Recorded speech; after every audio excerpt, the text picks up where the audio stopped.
আপনার ভোট ন্যায় এবং ইনসাফের পক্ষে হোক। সামনে কিন্তু নির্বাচন আসছে, কাকে ভোট দেবেন জানি না, তবে চিন্তা ভাবনা করে এই ব্রেন খাটিয়ে কাকে ভোট দিবেন এটা আপনি নির্ধারণ করে তারপরে তাকে ভোট দিবেন। আরে ভোট হচ্ছে একটা আমানত। কেমন আমানত জানেন? যাকে যদি আল্লাহকে খুশি করতে চান, আপনার ভোটটাও আল্লাহকে খুশি করার জন্য হবে।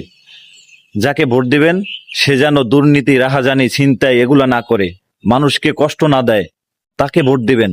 ভোটটা একটা আমানত, এই জন্য চিন্তা ভাবনা করে ভোট দিবেন। ইনশাআল্লাহ আল্লাহ তাআলা তাকেই কবুল করুক যে এই দেশের জন্য কল্যাণকর, যে এই দেশটাকে সে সাজিয়ে তুলবে, সেই দেশটাকে দুর্নীতি মুক্ত দেশ করবে, যে এই দেশটাকে স্বর্ণের দেশ বানাবে, তাকে আমরা ভোট দিব। ইনশাআল্লাহ আল্লাহ তাআলা তাকেই কবুল করুক যে এই দেশের জন্য যোগ্যতা রাখে, এই দেশটাকে ভালোবাসে মন প্রাণ দিয়ে। আমিন সুম্মা আমিন। সবাই দোয়া করবেন যেন আল্লাহ তাআলা আমাদেরকে ভালো একজন নেতৃত্ব দান করেন। নেতৃত্ব, যে এই দেশকে নেতৃত্ব দিবেন, তাকে যেন আল্লাহ তাআলা কবুল করেন। যে দেশটাকে ভালোবাসে তাকে যেন আল্লাহ কবুল করেন। ফি আমানিল্লাহ।